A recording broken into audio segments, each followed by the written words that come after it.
Hi, welcome to my YouTube channel. எல்லாரும் எப்படி இருக்கீங்க? நல்லா இருக்கீங்களா? எல்லாரும் நல்லா இருக்குன்னு நினைக்கிறேன். நானும் நல்லா இருக்கேன். அப்போ இந்த ஸ்பெஷல் வந்து தேங்காய் பாலில் செய்யக்கூடிய ஒரு முட்டைக்கறி தான் செய்ய போகிறோம். அப்போ இதுக்கு தேவையான முட்டை வந்து நான் வேக வச்சு ஒரு 10 முட்டை வந்து வேக வச்சு தோலெல்லாம் உரிச்சு எடுத்து வச்சிருக்கேன். இது இந்த பக்கம் மாற்றி வச்சுக்கலாம். அதுக்கு தேவையான இன்க்ரீடியன்ஸ் பார்க்கலாம். நெக்ஸ்ட்டு 2 பெரிய வெங்காயம், 1 பிடி சின்ன வெங்காயம், 4 தக்காளி, தேவையான அளவுக்கு இஞ்சி பூண்டு பேஸ்ட் எடுத்துடலாம், 4 பச்சை மிளகாய், 1 தேங்காய் எடுத்திருக்காங்க. இதோட பால் தான் நம்ம எடுக்க போகிறோம். இதை வந்து நல்லா ஃபைன் பேஸ்ட்டாக அரைச்சி இதோட பால் எடுத்துடலாம்.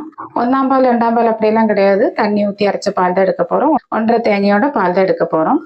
அடுத்து வந்து இருக்கு மசாலா, மஞ்சத்தூள், மிளகாய்த்தூள், முட்டை மசாலை. ஓகே, இனி தாளிப்புக்கு கடுகு, கருவேப்பிலை, லாஸ்ட் போடுறதுக்கு மல்லித்தலை.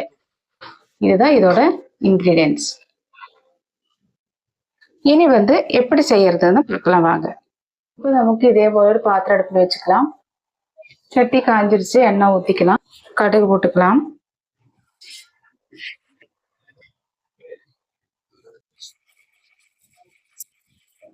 கடுகுலாம் நல்லா பொரிஞ்சிருக்கு. கட் பண்ணி வச்சிருக்கீங்கன்னா சின்ன வெங்காயத்தை பெரிய வெங்காயத்தை போட்டுக்கலாம். கூட நமக்கு ஒரு பிடி கருவேப்பிலை போட்டுக்கலாம். கட் பண்ணி வச்சிருக்கீங்கன்னா பச்சை மிளகாய் போட்டுக்கலாம். நல்லா ஒன்று வதக்கி விட்டு நல்லா ஒரு கோல்டன் கலர்ல இப்போ வெங்காயம் எல்லாம் நல்லா வணங்கியாச்சு. நமக்கு 1 ஸ்பூனு இஞ்சி பூண்டு பேஸ்ட் போட்டுக்கலாம். இது வந்து நல்லா வதக்கி வச்சு நல்ல ஒரு ஸ்மெல் வர அளவுக்கு வணங்கும். இப்போ இஞ்சி பூண்டு பேஸ்ட்ல வணங்கியாச்சு. இனி கட் பண்ணி வச்சிருக்கீங்கன்னா தக்காளி போட்டுக்கலாம்.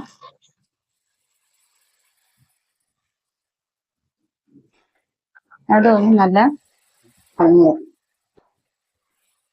தக்காளி நல்லா மசிஞ்சு வர்றதுக்காக சால்ட் போட்டுக்கலாம். 1 ஸ்பூன் அளவுன்னு சால்ட் போட்டாச்சு. அது வந்து நல்லா இப்போதான் நமக்கு தக்காளி வந்து நல்லா வெந்து கிடைக்கும்.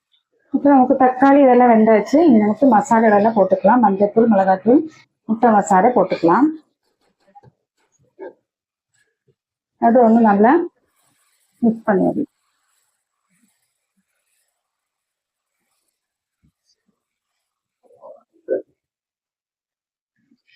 இதுல வந்து நம்ம மல்லித்தூள் போட மாட்டோம்.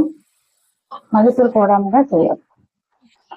மசாலா எல்லாம் நல்ல ஒரு பச்சை மணம்லாம் போய் நல்ல ஒரு இதுவா.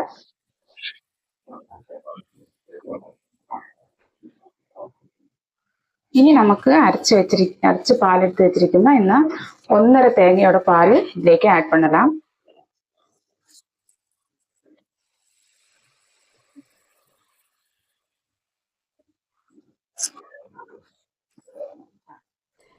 இனி இதை வந்து நல்லா மிக்ஸ் பண்ணி விடலாம். நீ உங்களுக்கு தேவையான அளவுக்கு தண்ணி வேணா மறுபடியும் கொஞ்சம் தண்ணி ஆட் பண்ணிக்கலாம்.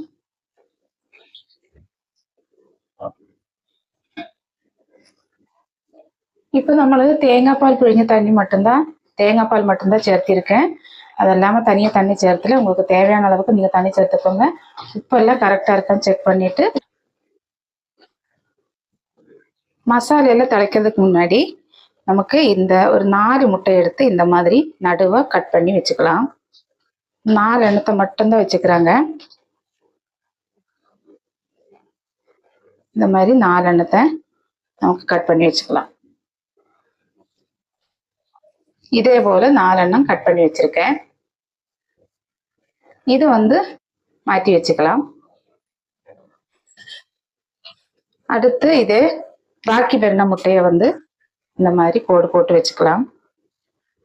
அப்போ உடஞ்சும் போகாது. இதுலேக்கு நல்லா மசாலா, உப்பு, காரம் இதெல்லாம் நல்லா வந்து செட் ஆகும். நான் வந்து எப்போவுமே முட்டைக்கறி வைக்கும்போது இந்த மாதிரி தான் வைப்போம். ரொம்ப டேஸ்டியாக ரொம்ப சூப்பராக இருக்கும். சாப்பாட்டுக்காக இருந்தாலும் டிஃபனுக்காக இருந்தாலும் சப்பாத்தி பூரி எதாக இருந்தாலும் எதுக்காக இருந்தாலும் ரொம்ப சூப்பரான டேஸ்டியான ஒரு முட்டைக்கறி தான். இந்த மாதிரி தான் நான் வைப்பேன். இதே போல் நீங்களும் வச்சு பாருங்க ஒரு வாட்டி. அப்போ நம்மளோட மசாலா எல்லாம் தளிச்சாச்சு. தலை வர்றதுக்கு முன்னாடி நமக்கு இந்த கட் பண்ணி வச்சிருக்கிற இந்த முட்டையை வந்து ஒவ்வொன்றா இதுக்குள்ளே போட்டுக்கலாம்.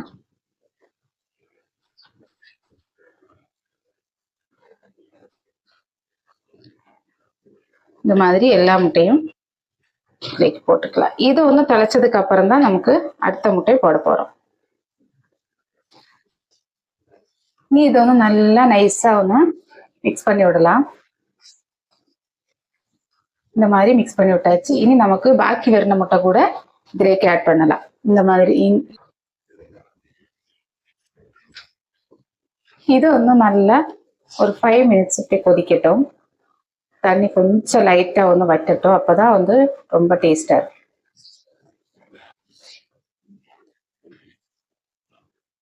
இப்போ நம்மளோட முட்டைக்கறி எல்லாம் ரெடி ஆயிடுச்சு. இனி லாஸ்ட் இன்கிரீடியன்ஸா வந்து கொத்தமல்லி தலையை மேலே போட்டுக்கலாம். இதே போல நீங்களும் உங்க வீட்டுல சமைச்சு பாருங்க. ரொம்ப சூப்பரான ரொம்ப டேஸ்டியான ஒரு முட்டைக்கறி தான் இது. அப்ப என்னோட வீடியோ ஃபர்ஸ்ட் டைம் பாக்குறவங்க எல்லாரும் சப்ஸ்கிரைப் பண்ணாதவங்க எல்லாரும் சப்ஸ்கிரைப் பண்ணிக்கோங்க. லைக் பண்ணுங்க, கமெண்ட் பண்ணுங்க. பிடிக்கே பாய். நெக்ஸ்ட் வீடியோல பார்க்கலாம்.